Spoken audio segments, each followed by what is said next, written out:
अस्सलाम वालेकुम वरहमतुल्लाहि वबरकातुहू। मैं हूं इंतसाम मलिक और आप देख रहे हैं अपना प्यारा सा यूट्यूब चैनल IS वर्ल्ड। दोस्तों, आज की इस वीडियो में आप लोग गौस पाक का वाक़या सुनने वाले हैं।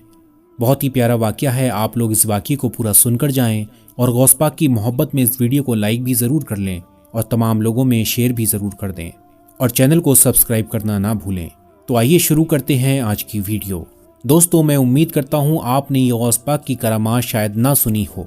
सैयदना गौसे आज़म की पैदाइश 1 रमज़ान 470 हिजरी को जिलान में हुई और उनका नाम अब्दुल कादिर और उनके वालिद का नाम सैयदना अबू सालेह मूसा मुहीउद्दीन महबूब सुबहानी गौसे आज़म गौसुस सकलैन और भी उनकी खुशियाँ हैं। और उनकी माँ का नाम उम्मुल खैर फातिमा था। सैयदना शेख इस्माइल बिन अली ने कहा, जब सैयदना शेख अली बिन हयातमी बीमार पड़ गए तो वो कभी कभी ज़ेरेदान में मेरे देश में आकर कई दिन बिताते थे। एक बार वो वहाँ बीमार पड़ गए। गौसे आज़म उनकी देखभाल करने के लिए बगदाद से आए। इस तरह दोनों अल्लाह पाक के नेक बंदे मेरी जगह पर इकट्ठे हुए और वहाँ पर 2 खजूर के पेड़ थे जो 4 साल से सूखे थे और उनमें कोई फल कभी भी नहीं लगता था। हमने उन्हें काटने का इरादा कर लिया था। सैयदना शेख अब्दुल कादिर जिलानी ने उनमें से एक के नीचे वुज़ू किया और दूसरे के नीचे 2 रकात नफिल नमाज अदा की।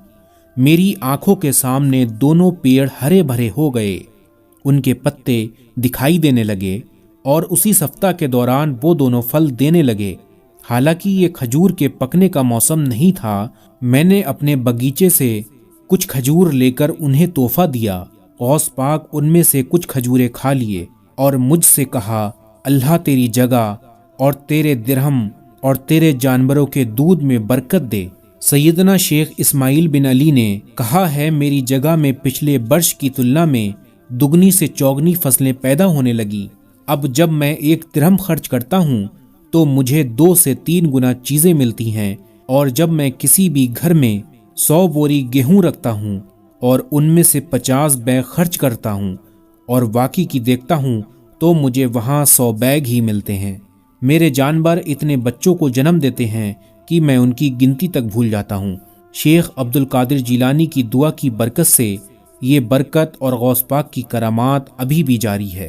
हज़रत शेख अब्दुल हक मुअद्दिस देहलवी बयान करते हैं कि इस दुनिया में जितने भी औलिया इकराम आए उनमें से कोई भी करामात के लिहाज से हुजूर गौसे पाक के बराबर नहीं है। कुछ बुजुर्गों ने तो कहा है कि गौस पाक की करामात का हाल बिल्कुल किसी मोतियों की लड़ी जैसा है कि जब टूटती है तो एक के बाद एक मोती गिरती चली जाती है।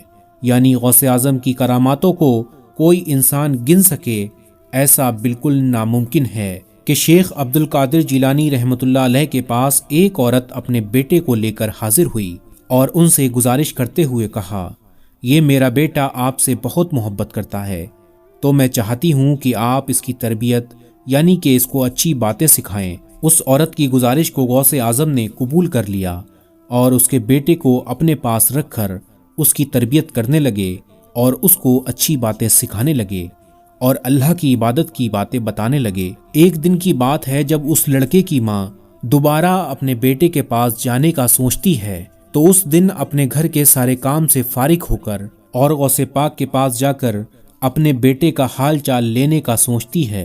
अपने बेटे से मिलने के लिए निकल जाती है और जब वो गौसे पाक के दरबार में पहुंचती है तो देखती है कि उसका बेटा सूखी हुई जौ की रोटी खा रहा है और वो भूख और रातों को जागकर अल्लाह की इबादत करने की वजह से काफ़ी ज़्यादा कमज़ोर हो गया है। ये सब देखकर वो औरत हुजूर गौसे पाक की खिदमत में जाती है और वो देखती है कि हुजूर गौसे आज़म के पास एक बर्तन में मुर्गियों की कुछ हड्डियाँ रखी हुई हैं जिसे थोड़ी देर पहले ही गौसे पाक ने तनाबुल फरमाया था।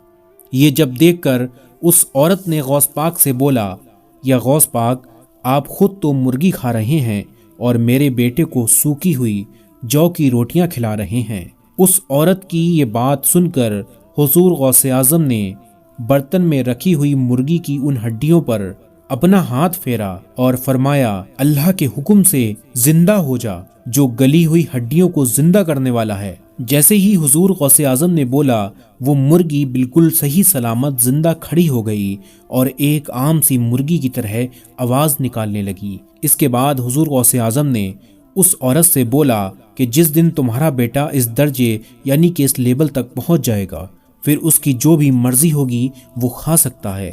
وحاجت الاسرار پیج نمبر 128۔ اللہ رب العزت کی حضور غوث پاک پہ رحمت ہو اور ان کے صدقے میں ہم سب کا ایمان پر خاتمہ اور بے حساب مغفرت ہو، آمین اللہم آمین۔ پیارے دوستوں، میں امید کرتا ہوں آپ لوگوں کو یہ واقعہ پسند آیا ہوگا، تو آپ لوگ اس واقعے کو غوث پاک کے نام سے لائک کر دیں اور تمام لوگوں میں شیئر بھی ضرور کر دیں، اور ہمارے چینل IS ورلڈ کو سبسکرائب کرنا نہ بھولیں۔